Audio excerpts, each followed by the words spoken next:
Oh, everyone's coming in. All right. Got a Yeah, ton of people coming in. sorry about that technical issue. I'm glad y'all got the right links. We're working on making sure that all the other places are getting the right links as well. Um, yeah, good to see everyone here. Ooh, pile it in. All right. While we wait, where's everyone attending from? I did Good see a few chat. people from Montreal from the last session. Joe is actually in Montreal right now. Are you born and raised, Joe? Born and raised Yep. in Montreal? That's awesome. Chat. Great. Yeah, make sure that you are posting, make sure that you have it set to everyone. Uh, yeah, make sure you say everyone and just put down where you guys are coming from. Let's see. Looks like chat is disabled. Joe, can you make sure that chat is enabled? Yeah, I'm looking at that right now. It I don't Really, let's go here to oh, chat. yeah, let's dive into this.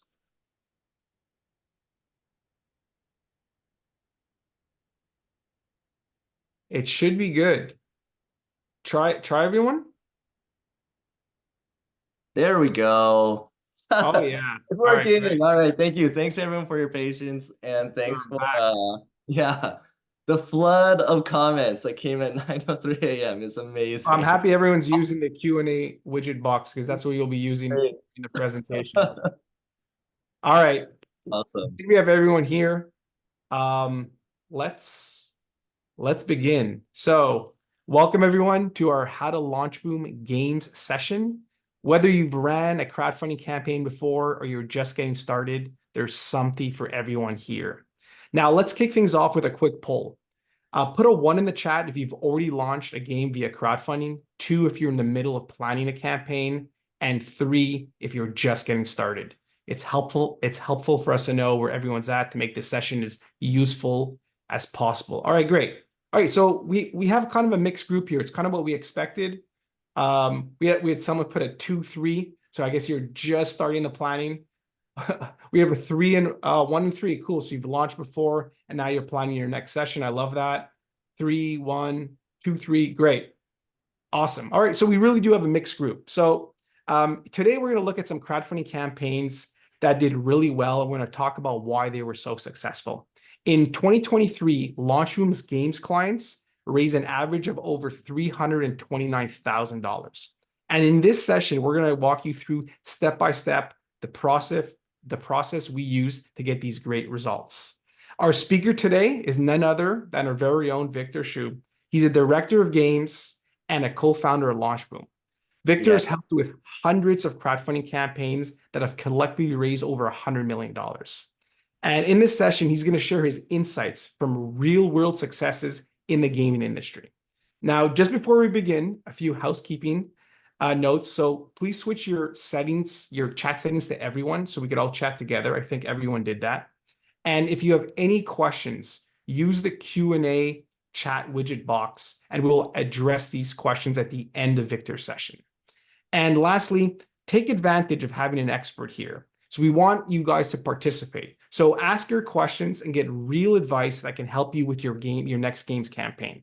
And if you stick around till the end, we have some exciting opportunities for you to win prizes just by sharing your experiences. Now, is everyone ready to learn how to make your crowdfunding campaign a success? I want to see some participation in the chat. So let me know if you're ready.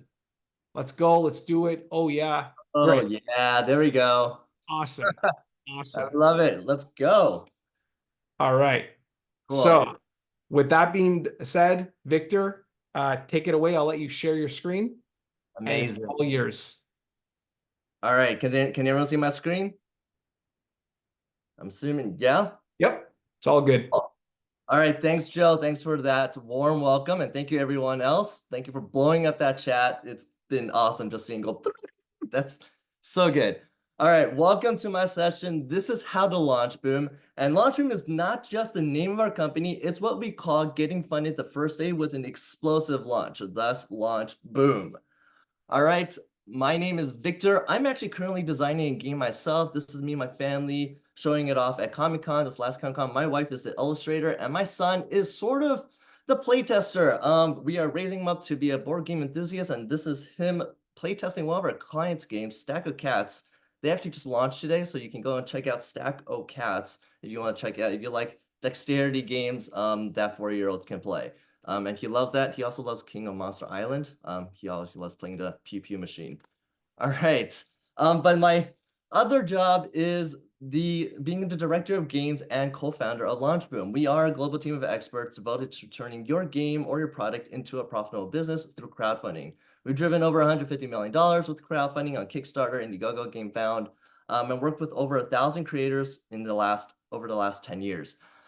We are also Kickstarter certified experts, and here's just a bunch of photos of us with a bunch of our clients that we absolutely love, whether it's playtesting their games or just meeting them up in conventions or just hanging out with them in general. We love working with game creators. We love working with people just like you and working with you, having this privilege to talk to you right now.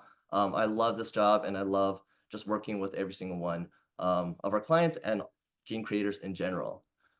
All right, cool. We also wrote the best-selling book on crowdfunding. We're not just saying that. If you go to Amazon and search up crowdfunding, our book will just pop up #1. We also have, it's been vouched by the CEO of Kickstarter and the CEO of Indiegogo. So, it's not just us saying it. It's basically just our entire system jam-packed into one little book. So if you want to just figure out how to get your own launch, you can read this book, and it'll, from step A to step Z, will take you there. All right, now before I dive into how to have a successful crowdfunding campaign and how to have a launch room, let's go over a brief history on crowdfunding. So back in the glory days, this is like 2012 to 2017. Facebook had just, Facebook ads were super cheap. There weren't that many games. Kickstarter was just getting its traction and starting to ramp up, and people were getting to know what it was. Back in those days, you could essentially just launch your game on Kickstarter and just get funded. I mean, that's essentially what some of these games did. I mean, Scythe had viticulture right before Stonemaier had viticulture, and that's what viticulture did. And they used that list to kind of build up and raise $1.8 million on Scythe. And essentially you could just throw it on Kickstarter. You throw it on Kickstarter. There wasn't a lot of competition, and there was a bunch of people just tired of playing Catan and Dominion who were looking for something new. And so they're like, whoa, there's a whole new game here with all new mechanics, and this is like, I've never seen games with this amount of depth before. And so it was really easy to do that. And this was awesome. This was an amazing time for tabletop games, kind of bringing in this new era, this renaissance era of tabletop games, where indie game creators no longer had to grovel before the feet of Hasbro and be like, please publish my game, please get into Target. Now they could just sell their game themselves.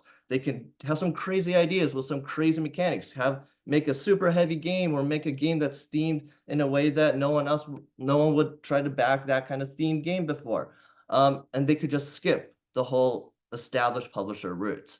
And not only that, they could decrease their risk by starting to sell their game and get money beforehand in pre-orders, so then they could fund their manufacturing order without, selling their house or, pulling too deep into their savings accounts. Essentially decreasing the risk, because they're not just buying a bunch of games that potentially might not sell, but they are pre-selling the games, getting those pre-orders, and knowing that there is a customer base, there is market demand for this game.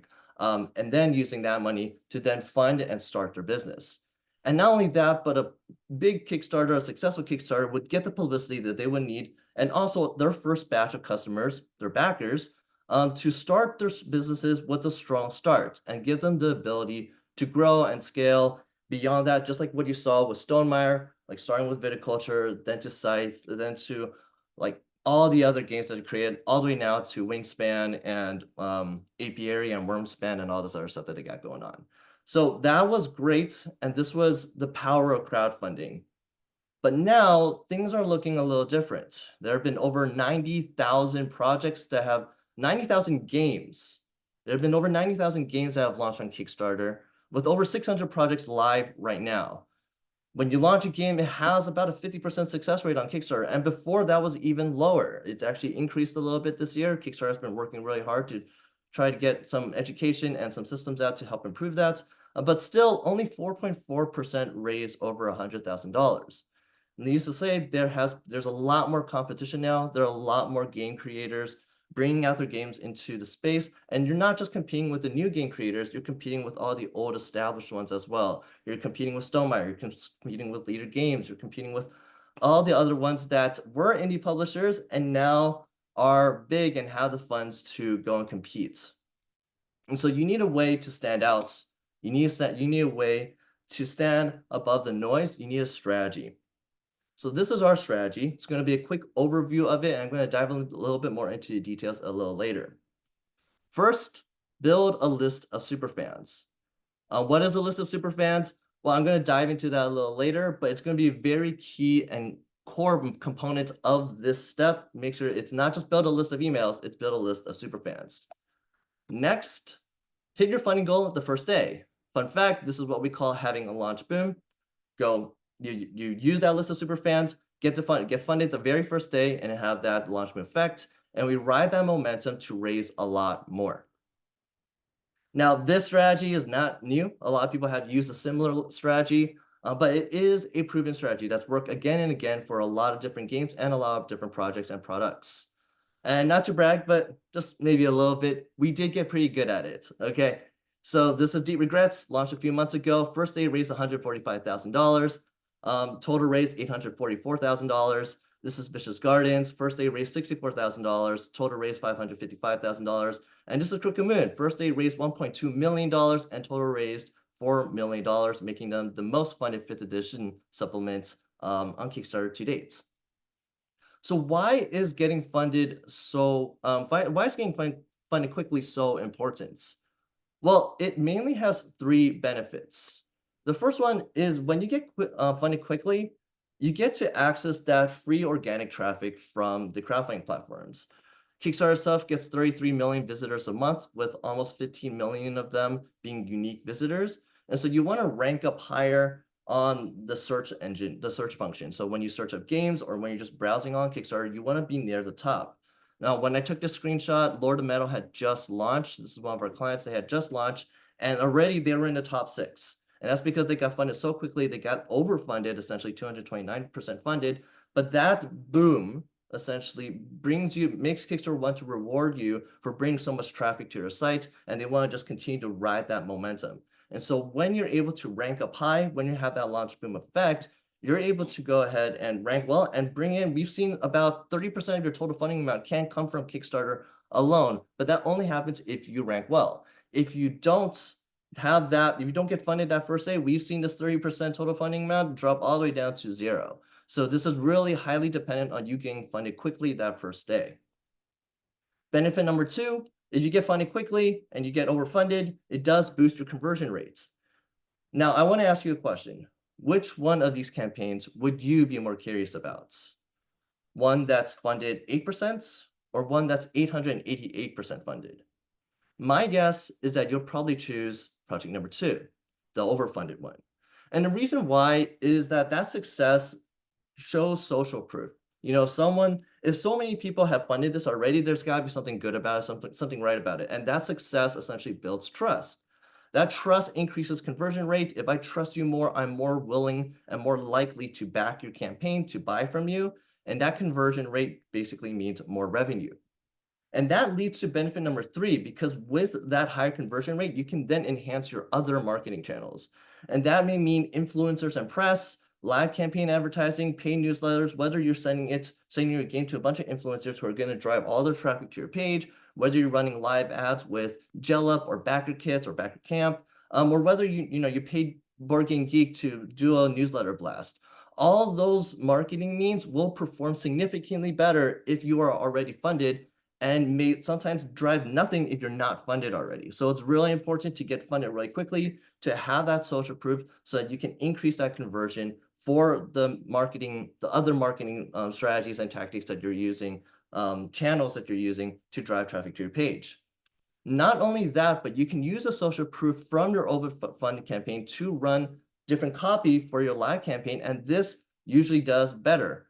So this is Kelp's live ad. They ran this ad during their live campaign, and you'll notice that they use kind of social proof of their funding status as the leading copy for their live campaign.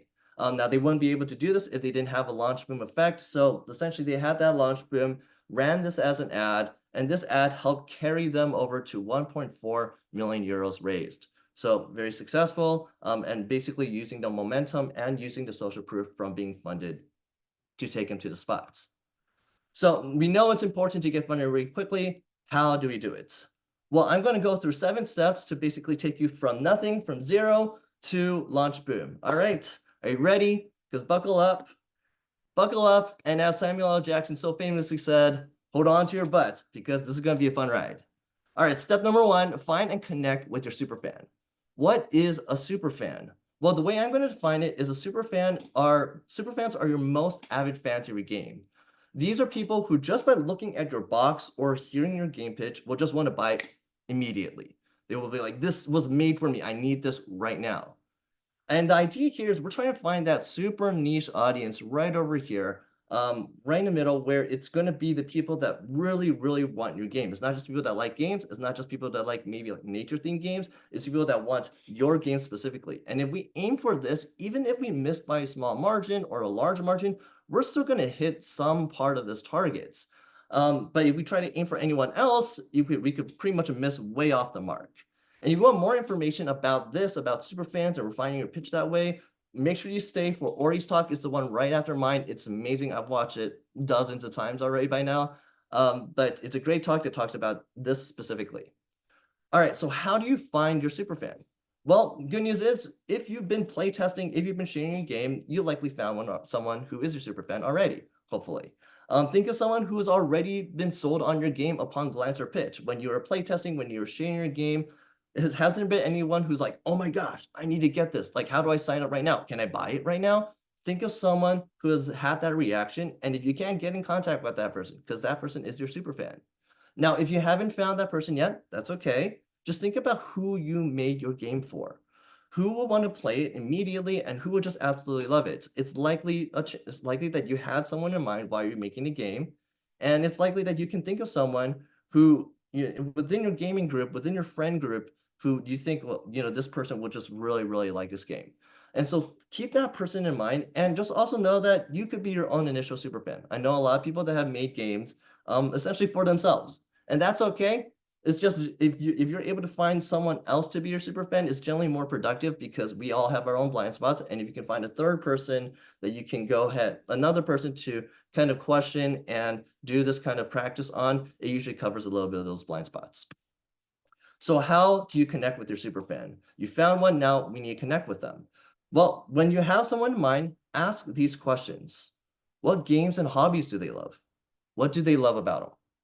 What are the top non-negotiable things that this person looks for in a game? And what are their top frustrations about games? When you have those answers filled out, go ahead and stress test them against your game now. What things about your game will they love? And how does your game fulfill those top non-negotiables in regarding games? And how does your game solve their current frustrations with current games? Here's an example from Pantheon. They also just launched today, another client of ours. And if you fit this super fan demographic, you go ahead and check them out on Kickstarter, just Pantheon. Yeah, they launched today, so it's been great for them. Okay, so things that the Pantheon superfan loves: Greek mythology, Percy Jackson, huge fans of Percy Jackson's. They also like board games like Small World, Wingspan, Terraforming Mars. They like, engine builders and area control. Non-negotiables for games: strategic, it's got to be beautiful, it's got a lot of depth, it's quick to teach. And frustrations with games: well, not enough player interaction. They don't want to be playing solitaire. They brought in their friend groups, they brought in all these people for their game night. They don't want to be just playing this game by themselves. They want to be interacting with them. There's not enough depth. They want something deep. They want something slightly crunchy. And overly complex rules. They don't want to spend half their night teaching the game. They want to be playing the game. And so the way that Pantheon is able to address each one, it's got a Greek theme. Not only does it have a Greek theme, but it's got unique uncommon demigods that you normally would not see in general media. So if you love Greek mythology, this is definitely in your line. Not only that, but it incorporates an engine building mechanic with area controls. So you like Wingspan, you like Small World, boom, you got them together. How does it fill its top non-negotiables? Well, it's got 2 high-depth mechanics here. It's got detailed art, and you can learn it in about 5 minutes. And it solves top frustrations because area control basically takes care of player interaction, and the engine builds a lot of depth in the game. You start the rules off simple. You can learn in 5 minutes, but over time, it builds over time. The depth builds over time because of that engine build. All right, so You connected with your superfan, you have that art written out. Now it's time to get the right images for your game. Now, these are the top 4 images that we found work best when marketing crowdfunding games. The first is going to be box and cover art. This is where you just show your box and your cover on a graphic background. And the idea here is to just showcase your primary art and your theme. Here's an example from Vicious Gardens. You just have the box. Very clearly, you see the art style. You can see what the theme is, and it's just on a simple, plain graphic background. Now, you can also make the background thematic to bring in more of the theme, but this is the general premise. This is an example from Veil of the Eternal Night. All they did, they took their cover. They were a TTRPG, so then they had the book cover. They took that, applied it over here as just the art, and this was their top performing ad. So easy way to do it, just make sure, and you can see the art style, you can see the theme very clearly, Dracula theme, like this kind of painterly art style. So that's the whole idea of this image. Go and grab something like this. Next, go get a thematic environment image. This is where you set your box or your book in a thematic environment to show both the art, but also immerse people into your game, into your world. So here's an example from LaFleur. So you have a box very clearly showcasing the theme. So this is a game about building throwing a garden party in Rococo France. So that's the whole premise of this. So you can very see it's got this Rococo theme-esque looking box with some of the components in front of it, but they put it in this garden environment. So it almost feels like you are at a garden party in Rococo France. And so anyone that would be the super fan would just look at this image and be like, oh my gosh, this looks like a beautiful, beautiful space, photo, game. I'm curious. I want to learn more. And so go ahead and grab something like this. And if you don't have a physical prototype, you can always just do a render. This is Aspen's, their top performing ad was a render on a rendered rock with some pine cones and a rendered nature background. It made it seem like you just encountered this game on a hiking trail. And so you're bringing them into this nature themed world. All right, next is going to be full game display. This is where we show your box, but then also the full setup of your game in front of it. And the whole idea here is to showcase physicality, but more importantly, table presence. So here is an example from Sixth Realm where we have the box, you have the full game setup, and Sixth Realm is a very crunchy, very Euro, very like combo heavy game. And so they wanted to convey that. Their superfan needs to see that, and what better way to show that than to just show the table presence. It looks like a crunchy Euro game. It looks like there's a lot of things you can do. And that's the whole idea. This table presence will grab attention, and that attention, and get people to kind of stop in their tracks, stop the scroll, and be like, whoa, there's a lot, that looks like my kind of board game. And so that's the idea of the full game display. Really showcase the table presence, let that table presence speak out, especially if you have like a crunchier game or a game with just a lot of presence, or a very like long campaign game with a lot of cool different aspects and miniatures and stuff like that. Show me that table presence, because that's what's going to grab attention, and that's what's going to do well as an ad and also as an image on your landing page. All right, this is their top performing ad. They did really well with this. And the last thing here, game details. So just get a bunch of images of all of like your different details, whether it's your cards, your components, your characters, your specific art, whatever's important to your superfan. So here's an example for Bonnie. They had just their cards layered out, so you could really take a deep, close look at their art, at the different flowers, and just get a good idea of what their cards are going to look like. For Ostia Pirates, they had some really cool pirate ship meeples, so focusing in on those pirate ship meeples on the board on the game board itself really did well for them. So these are different details. The other thing you could do is just mix these things up. So just doing a few combinations. So for instance, Surviving Strange Hollow, they had the details of the inside of their book. And then they also showed the cover, and it had it on a graphic background with a little bit of that art as the graphic background. Pantheon over here showcase some of their art, their cards, so the card details, but they also put it in a thematic background to really bring it into that Greek theme and really make this like temple, the fact that these cards stack up to form a temple, to have that really stand out as well. All right, so those are the images for your games. Now it's time to build your superfan funnel. Now, what is a superfan funnel? The superfan funnel is what we call a website funnel that collects emails, but then not just collects emails, but qualifies the intent of those emails by asking for a committed action. So there are 2 ways that we typically do this. The first is a reservation funnel. This is where the committed action is us asking the person to put down $1, one refundable dollar, to reserve their spot to say, hey, I'm actually very interested in this game. I want to get it right now. And as a bonus for this early commitment, we're going to give them like a bonus item or pledge manager credit as a thank you. The second way that we do this is with a follower funnel. So this is where after they put down an email, we ask them to follow the pre-launch page on Kickstarter or GameFound without any incentive, without giving anything for free, because it doesn't really cost them anything. It's just like maybe a few extra minutes of their time. And so we want to see if they are willing to take just that extra amount of time to say, hey, I'm fully committed. I actually want to commit to this. And the key here is that we want to get a committed action, because we want to measure their true intent on whether or not they'll actually back your game. And to understand why this is so important, I need to show you what our funnels used to look like. So this is our old funnel. We used to run an ad. That ad would take them to a landing page that asks for an email. Person puts down an email and we say thanks. When we're ready to launch, we'll send an email out, send them to Kickstarter. Done. Well, this funnel has a very, very big problem. And it's that it's virtually impossible to predict how likely an email subscriber will back when you do launch. An email is not a super fan. Now, we've seen conversion rates for emails range from 10%, which is not bad, all the way down to 1% or lower, which is really, really bad.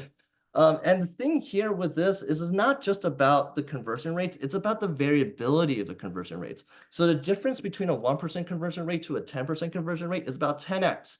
So it could mean that, yeah, we're making money, and it could also mean that we just wasted a ton of money, like nothing's converting. And so this means that you can spend a lot of money building an email list and then have no one back you when you launch, which just sounds like you're throwing money into a fire and expecting something more than just smoke.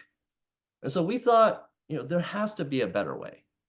And so we made a simple change. Remember the definition of a superfan? It was people who, upon looking at your box or hearing a pitch, will want to buy it immediately. So to find a superfan, we need to see if someone wanted to buy your game or buy your product immediately. A simple and easy way to do that is to just ask for a small refundable deposit, something like $1. In exchange for, $1, we can offer a small bonus gift and as a thank you. And that is really more as a thank you for the early commitment, because we're just trying to measure their purchase intent and how committed are they actually to backing your game. So now our funnels look more like this. We have an ad, goes to their landing page, and after we collect their email, we give them this offer. We say, hey, thanks for signing up. Are you willing to put down $1? And as an exchange, as a thank you, we'll give you 2 extra bonus cards when you back the campaign. And if they're interested, they will then be taken to a checkout page, and then we say, congrats, you're now what we call VIP. You'll receive these bonus items when you back our campaign in the Pledge Manager. And then when it's time to launch, we will then send an email to both the VIPs and the non-VIPs. We're going to send it to both of them. They're both going to get notified. And then both of them will go to Kickstarter. For creators who don't feel comfortable asking for a deposit, though, because we have seen feedback that some creators just aren't comfortable with asking for $1 this early on, we totally get it. Instead of asking for $1, you can ask for a double sign up. Meaning you basically ask them to follow your campaign on Kickstarter or GameFound or wherever or BackerKit after they give you your email. So essentially they opt in once and then they opt in again. And the idea of this is that it shows extra commitment or even quality, because in order for them to do this, they're either already active on Kickstarter, so they're already logged in, they're already browsing Kickstarter, or they took the extra steps to log in or even create an account. So basically, they're either a very qualified lead, they're actively backing, or they're showing that extra commitment to log in and create an account just for you. And so now this funnel looks more like this. You have an ad, takes you to a landing page, collects that email, and then that email then says, hey, thanks for signing up. Do you want to be the absolute first to know when we launch?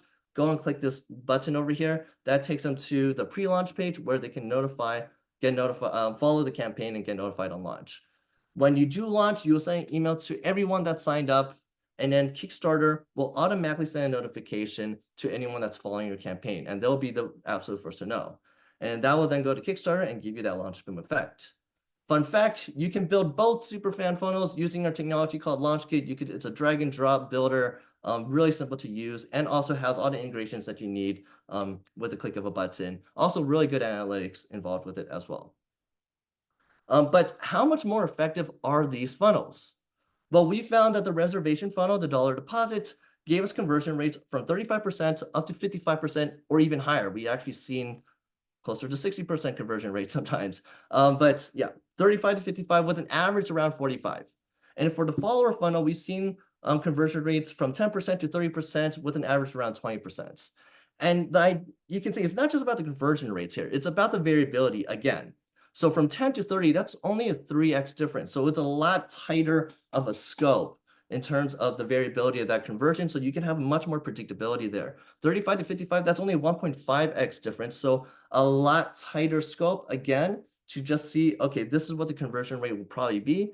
And that basically means that we can have consistent and predictable results with our pre-launch. It's not about the conversions are great, yes, but it's really about the consistency and the predictability of these leads. Meaning you can more accurately measure your return on ad spend during pre-launch, and as a result, get a much higher return on investment. Because the reality is that you are paying money for each one of these emails. Whether you're getting these emails through conventions, through ads, through whatever means that you're doing it, you're paying it with your time, you're paying it with actual money. And so you want to make sure that you're getting a good return on it, that these are the right emails, that this is the right method that you want to use to collect these emails, and that these emails are qualified, and that there is a predictability to it. There's a consistency to it. And so that is building your superfan funnel. Now it's time to reach your superfan. Now, the best way that we found to reach your superfans in mass is still through meta ads. And yes, this is still true. Despite TikTok and Snap and all this other stuff, we have just found that Meta, basically Facebook and Instagram, have still been the top performing platform. All right, so now how do you make a good meta ad? Well, first, we need to find the best audiences to target. The beauty of Meta is that you can actually target people by their interests. And so you're going to think about your super fans' interest. What do they play? What games do they play? What do they watch? What do they read? Where do they frequent? What conventions do they go to? What brands do they buy from? Stuff like that. And you're going to take all those interests and you're going to segment them out into various categories. So for example, we're going to use Deep Regrets here. They raised, 637 pounds, about $844,000 US dollars. We're going to use this as an example. I'm going to show you some of their audiences that they built. So for their superfan, the first thing, obviously, they had a board games audience. No, their superfan likes board games, so we're going to make a board games audience here, put all those interests down there. Second, there was a hypothesis that maybe the superfan likes Magic the Gathering. So we put down some TCGs in here. Anyone that likes Magic, Yu-Gi-Oh, Pokemon, let's throw them in here and let's try to target it, see how well this works. And then we also knew that the superfan will probably be into horror. This is a horror themed game, so let's target some horror interests. So some horror movies, some horror authors like Stephen King, throw those all in here. And then last, Judson decided to do something a little different. So he wanted to try out, let's just hyper target. Let's find the thing that really defines my superfans. What are they really interested in? And the first thing here is H.P. Lovecraft. So it's a Lovecraftian game. So yeah, they love H.P. Lovecraft. They're in Board Game Geek. They go to Kotaku.com and they watch Rick and Morty. So let's throw these things in there and see how it does. And the reality is all four of these audiences did really well, and this one did the best. And so it's really important to really know your superfan and get those interested in, and that's how I would build out your audiences. Now, next, we're going to write your ad copy and ad imagery. And the beauty of this is that you've already done it. You already have the images out. You don't need to do anything more. Here's Peaks. They just used the images of their cards. Details, that's one of their ads. LaFleur took their box on a graphic background, a thematic background. And in Floral Dragons, they did a little mixture of a few things. They had, their book cover on a graphic background, and it has some details of their arts and the items that you'll be getting. And then when it comes down to copy, you already wrote that as well. When you were connecting with your superfan, just take all those connection points and then you put it down as a bullet point or summarize it in a paragraph. So over here with Peaks, very important for the superfan that had good arts. They had some cool mechanics. It was easy to learn, quick to set up, and there's some engine building involved that was interactive. There's some player interactions. For LaFleur, it was mainly about the theme. So first sentence, basically take on the role of French Rococo garden enthusiast. Cool, already sold. And then with Hit Point Press, the number one thing that their super fan would love is just the art. So gorgeously illustrated, they focus on that. Gorgeously illustrated by Ken Wald. That's like the thing that they focus on. And then after that, the theme. And these campaigns did really well. So Peaks did $36,000 on their first day, with the total raise about $200,000. LaFleur did $155,000 on their first day with $558,000 total raise. And Floral Dragons did almost $300,000 on their first day with a total of $1.1 million. All right, now quick tip with ads: the less designing you do to an image, the better it tends to perform as an ad. Less is more in terms of, design to performance when it comes to ads. You don't want to over design an ad. In fact, you probably don't want to put any design on it at all. All right, so that's reaching your super fan. Now let's talk about refining your pitch. When I talk about this, I mean your campaign page. And the first step here is that you want to start doing this in pre-launch. So the first thing is you're running a bunch of ads, you have a landing page, go and test your creative, your copy, your different structures with your landing page, with your ads, because you're not going to be able to A/B test all that stuff on your campaign page, nor do you want to, because you have a limited time spent. So do all your learning in your pre-launch, especially now that you can measure the actual purchase intent there, and then apply it to your campaign page. Take everything you learned from there, everything that's working, apply it to your campaign page. After you've done that, you can imitate similar campaigns that have done well and just kind of copy, adopt some of their structures and the way that they design stuff and present stuff. And then the last thing here is, when you're doing this, just make sure that you're writing and designing for skimmability. If people don't read your campaign, they will skim it first. And if they're interested from skimming it, they will then read. But you don't grab their attention if you don't have those key points communicated with your through your headlines and through images by skimming, then they're not going to read at all. So just make sure that you are writing and designing for skimmability. If you want a good example of this, go and visit Vicious Gardens. They have a wonderful, wonderful campaign page. Go and check it out. It's a great, very well designed. All right, so you refine your pitch. Now it's time to tell your story. Well, actually, no. This is a misnomer. We don't want to tell your story. We want to tell the story of your game, especially when it comes down to your campaign video. So when in your campaign video, the way you're going to tell a story is you're going to start off with, who am I in the game? So you're going to transport the viewer into your game by going like, hey, this is who you're playing as. This is the role. And then what am I trying to do as that role? What challenges will I then face as I'm trying to do that? What are the strategies that I can employ to overcome those challenges?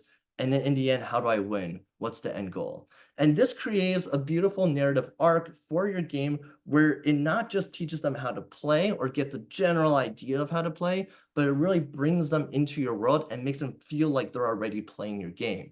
And that is going to do much more than just telling the story of why you made the game. It's going to bring them into your game and make them go like, I want more. I need to play the full thing now. And that's what's going to make an effective campaign video. It's going to make an effective even campaign page if you employ this kind of structure to that page. And if you want a good example of this, Kelp is a great one. We don't necessarily have time to watch this, but go ahead and visit Kelp's campaign page and check out their campaign video. Leia and Sunky did an amazing job just applying that exact structure. They made the video themselves and crushed it. It's a great video. And that video also was cut up to be a live campaign ad, and that live campaign ad did great for them as well. All right, so that's tell your story.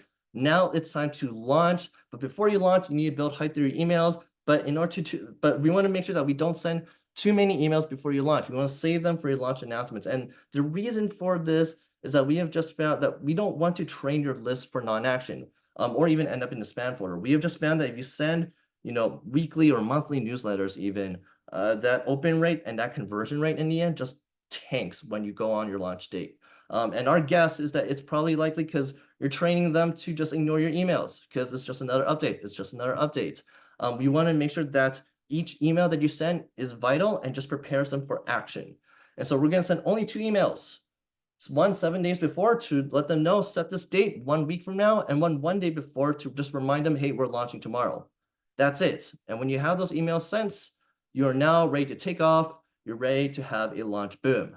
You're going to send 1 email in the morning and one email in the evening of your launch day. And you can even send more after that, because we want to make sure that everyone you want to back your campaign, everyone on the list that will back your campaign, knows that you launched.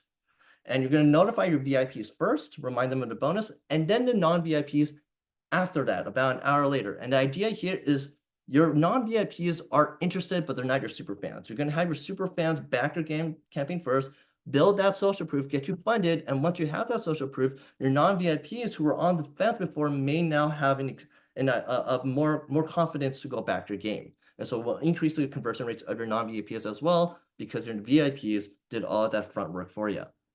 And if you do that right, your graph should look something like this with a beautiful day one launch. And you can join the likes of Mike and his friends who raised $4 million, or Leone, or Mike, or Ridge, or Dusty and Amy, or any one of our clients that followed the system to the T. Each of them followed the same system and had a launch boom. And now you can too. All right. And that is it. We have a little bit of time left for Q&A. It has been a lot. There's a little bit of a fire hose. I'm going to try and get through your Q&A questions as fast as I can because I want to get through all of them. So we're going to just dive right in. Victor, that was great. If you want, I could read them off and you could just answer them. It's ever easier for you. But really great session. We had a lot of great comments and there's been a lot of questions in the chat. I tried to answer some of them, in the Q&A box. But yeah, let's begin. So here I'm going to start off with the questions. Is there a portion where we can network with other like-minded people? Basically, they're asking. Like within our program, or? Correct. Yeah, I guess it would be our so, program, right? Yeah, I'll just give you a quick overview of our program. Yeah, so you get to work with me directly, and there's also a community in the back end of basically all our clients, current and previous, and they love just giving tips out. I think there might be a few even in the chat, but yeah, they just love giving tips out. So you ask them questions like what their experience was with manufacturing, with fulfillment, who they use, what was their experience with all that. So yeah, there's definitely a community aspect to it too. Great. Here's another one. As someone from Europe, I know a bunch of different rules vary from America. I'd like to know if a bunch of this information is relative in Europe and at a global scale. Yeah, so basically everything that we applied has applied to both America, UK, and EU, and like Australia and New Zealand as well. We haven't seen any issues with running this. It's been pretty much the same. There are just a few extra things that you got to do with Stripe if you are collecting the dollar deposit in Europe. Great. Next question. Is there any value in going small? I'm nervous about running a project like that. So you were explaining a big one. So I don't know. I don't know if I could cope with a big project. So it's about running smaller campaigns. Yeah, no problem running small campaigns. If you are running a small campaign, depending how small you want it, you can actually just read the book. So crowdfunded book is a great resource where you can basically go through the whole system. No videos, but definitely just all words. You can go through the whole thing. And we've actually had a lot of people come up to us at conventions going like, hey, we read your book and we raised like $8,000. And it's all thanks to your book. So it does apply to it. The whole idea isn't to just have like we never promise people like, hey, this system will get you $1 million. It's like, it's not about the amount raised. It's all about the predictability. It's all about the fact that you're putting money in. You already put a lot of money in to make your game. We want to make sure that any money you put into your marketing for the game is actually getting you a return on that investment, or at least you're learning from it, getting live feedback for the actual market demand, rather than just like reading smoke signals, essentially. So we want that very, very consistent, very, very predictable, like market reading analysis of your analytics, essentially. Pre-launch, like making sure that your pre-launch is very, very predictable. All right, great. There's been a few people that asked this question, so I'm gonna just answer it verbally. Will these sessions be recorded? The answer is yes, they're all recorded. And after the summit, we will send you information on how to view them. So if you missed anything, you would catch up and re-watch it. Is this whole summit thing yearly? I think someone already wants it. Yes, it is. I think we do plan. This is the first games specific one. I think the idea is that it will be an annual thing. All right. How would fully game display pictures work for tabletop RPG books?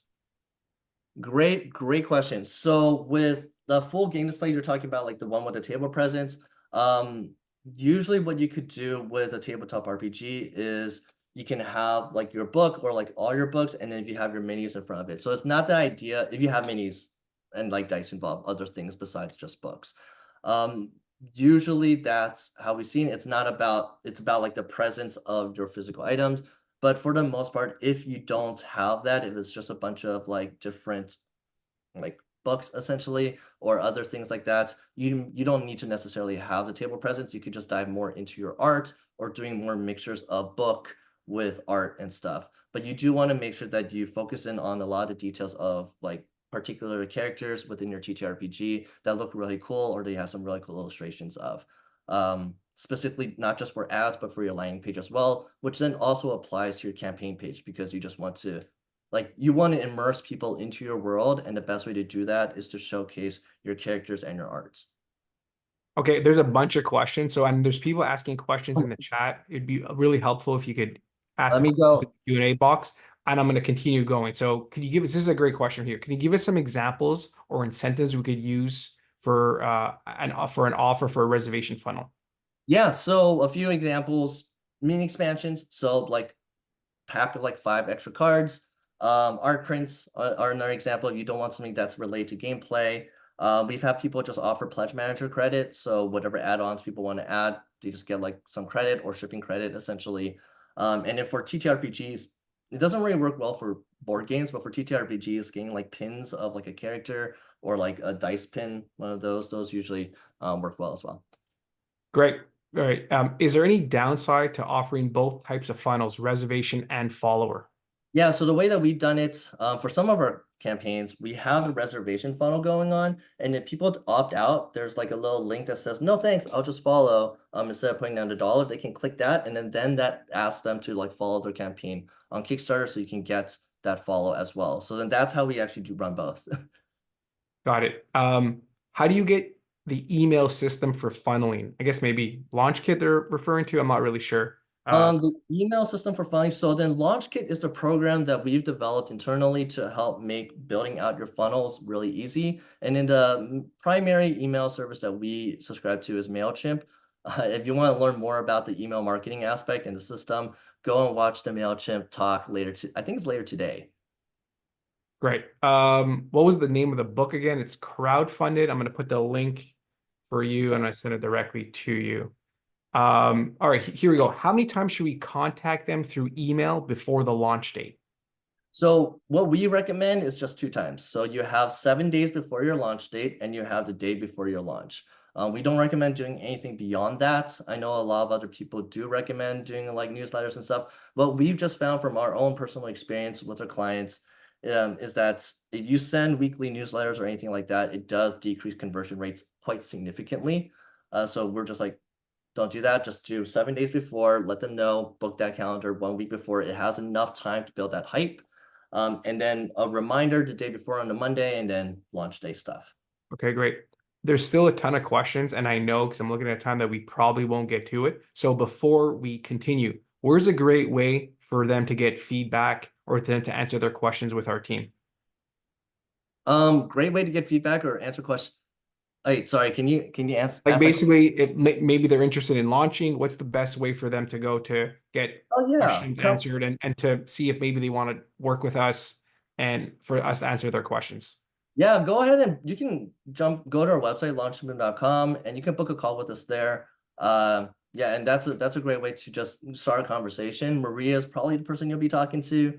Well, actually, it might be like Andrew or Jesse, but all of them are great. They'll answer a lot, like they'll answer some questions. And you can actually just let them know about your game, and they'll ask you some questions to understand more about your game too. But yeah, go ahead, go to launchboom.com, and go and book a call if you want to work with us, or you just want to learn more about what we do. Great. What kind of ad budget do you typically set aside for building an initial super van funnel? Yeah, so initially, what we usually like to do is we have a little bit of a testing phase. So we recommend having about $1,500 to about $2,000 to test our ads initially, see how that traction goes. You don't, if you do the system correctly, you probably won't spend even that much to learn. But that's generally the amount that we recommend to start with. And then from there, if you want to scale, depending on how much you were looking to raise and what kind of return you're expecting, that the number varies. Like it varies a lot. If you're looking to raise a lot, usually that would mean that you have to spend a little bit more. If you're not looking to raise a lot and you have very realistic results, an idea of it, then you can spend a little bit less. All right, this might have been a question that was asked during your presentation, so I'm not sure the context. Basically, he asks, does the conversion rate in brackets 10 to 1% on the email list factor in engagement with the emails collected? Yeah, so the my guess is that this has to do with like, is that 1 to 10% with all emails, or is it with the ones that just opened it? It is with all the emails that we've collected. Now, when we start engaging with them and we try doing like again, we tested this. We tested the whole like send a few newsletters here and there. The conversion rate drops even lower. And so that's what we've just typically found. Now we haven't really measured, okay, what's the conversion rates of those who open the emails is probably going to be a little higher. But then you have to consider that, what that basically means is, you have to calculate the cost per lead for that, and it kind of be like, okay, what is the actual cost of this particular email that opened, and how do we get more people that's like this person that opened, because it's going to be really difficult to really segment it out. And so that's why we kind of incorporated a lot of the aspects of our funnel to really focus in to like measure that intent upon acquiring the email, rather than seeing how they respond to us later down the line and potentially risking a lower conversion rate by sending more emails to them just to qualify them. Got it. Great. Thorough answer. I like it. Here's another one that's a little more specific of something you've already answered. What kind of superfan funnel reward would be suitable for a TTRPG book project that has no goods besides the book itself? So for that, okay, so TTRPGs in general, I do recommend a reservation funnel. But if you are like adamant, like I don't want to add anything else to it, then go and do the follower funnel, because you have This was a a super fan funnel they mentioned. this is a what? They mentioned for a super fan reward funnel. Yeah, so like what kind of super fan funnel reward would be suitable for that has no goods for a book itself? Oh, I see, gotcha. Yeah, that's really up to you. What we have found, like art prints usually do well if, like, I'm assuming that your book has some art aspects to it. So we've seen some people offer art prints, and those are pretty low cost because the person that's printing your book will likely be able to print some art prints for you. So then if you don't have literally anything else to offer, you can offer that.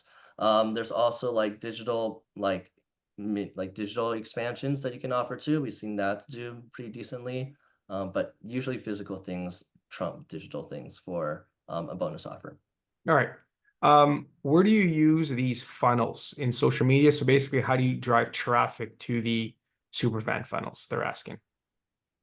Um, Facebook and Instagram. So we drive Facebook and Instagram ads, meta ads. That's the top thing that we've seen so far. You can also try like TikTok organic. So if you're posting on like organically and stuff, you can drive traffic that way. And we've even had people have influencers release their videos early and send traffic to the funnel itself. So it's basically just a way to measure purchase intent. You can, whatever means of sending traffic to it, you can do that. We have people doing it at conventions as well. Will the slides be shared with us? Will the video will the slides as well? I need to talk to CK about that one. But the video recording will be. Perfect, great. Can you give an examples of an over-designed ad? Or An maybe example. just explain it. I don't know if you have. Okay. Perfect example, over design ad. You got like the image of your book, you got this giant Kickstarter banner, you got like this other thing over here that's like has your logo on it. Like there's a lot of over design ads out there. I don't have an example to just pull up right off the bat. Basically, it's too busy, you're saying? Too There's busy. lack of focus. If there's one thing to ask yourself when, like, whether this is over designed or not, it's if I look at this ad, what am I supposed to look at? It has to be one thing. You have to choose one thing before you look at. And if there's multiple things to look at, this is more advanced. What's the order in which I'm supposed to look at it? And is that the order that I'm looking at it? Now, if you have a giant bright green Kickstarter badge above your book, and if you have your bright red logo right next to it, I don't know which one to look at first, because your eyes will naturally go to the brightest thing, and then it'll also go to the biggest thing. But then the thing that's important here is your book is like your game, is to cover your game or whatever you're trying to advertise. It's not your Kickstarter logo, it's not your logo, because those things are essentially irrelevant to your superfan. Okay. Do you recommend and about the creator section in the Kickstarter video? If you were to add one, throw it in the end. So you basically hook your viewer in, grab their attention, immerse them into your world. They're like, yeah, this sounds like a great game. Then after that, you'll be like, hey, I'm the creator. Here's my story and stuff like that. And so you've given them the value and you've earned their attention. And now you're earning their trust by developing a connection with them. So if you were to do one, throw it in the end, and that usually ends up that does really well. It's just more work. To work with you guys, do you guys take a cut like Kickstarter? No, just one upfront fee. Um, all right, we don't have too much time, maybe a couple of more questions. Um, are there any months that we should avoid launching? Typically we would say November and December are really rough months to launch, December especially. Um, and the reason why is you're competing with holiday ads. Like there's just less general traffic going to Kickstarter during those months because everyone's kind of spending their money on buying gifts for everyone else on Black Friday and holiday sales. And on top of that, if you were running live campaign ads, they're going to be really, really expensive because everyone is running ads and you're competing with all the corporations with millions to billions of dollars of ad spend. You're competing with that. So that's just something to keep in mind during those months. Is it possible to have a successful launch during those times? Yeah. Kelp launched in November, very successful. But is it difficult? Yes. Okay, great. This will be the last question because we're running out of time. Victor, this was an incredible presentation, really informative. Last question here is, how do you reach and communicate with backers who don't really use email much, usually a younger demographic? Is there other platforms besides email that you recommend you use also, maybe a Discord or some sort of group page? Yeah, I would challenge the notion that the younger demographic doesn't use email because they do, and we've seen that. But on top of that, after you collect the emails and say you got the dollar down for the VIP deposits, you can also create a Discord group and that you can link them to, like a VIP Discord group. Or if you want to be a little bit more open with it, you could basically just have that Discord group be in like an extra thing that they can join after putting down the email, just generally. And we have employed that as well. I think Legends of Adventures, Crooked Moon employed that at a very, very successful rate, and they had a very, very engaged Discord. Okay, well, that's it. Everyone, what did you think of Victor's presentation? Show some love in the chat. I think it was Coming, incredible. I guys. thank everyone who participated. This was a great group. We had so many people who participated. Let me share my screen right now. Um, here Yeah, we go. thanks so much for coming and listening to me talk and ramble. Really appreciate you guys coming to this game summit. We got something really exciting for you coming up next. I don't know, Joe, you're gonna dive into it. Yeah, I'm going to do it. I put some links in the chat. So what we have next, yeah, again, thanks a lot. Now, don't forget, I put a survey in the chat. Complete 3 surveys. At the end, it'll take you less than a minute, and you could win an Amazon gift card at the closing ceremonies. Up next, we have Mastering Kickstarter Trailers with Ori Kagan.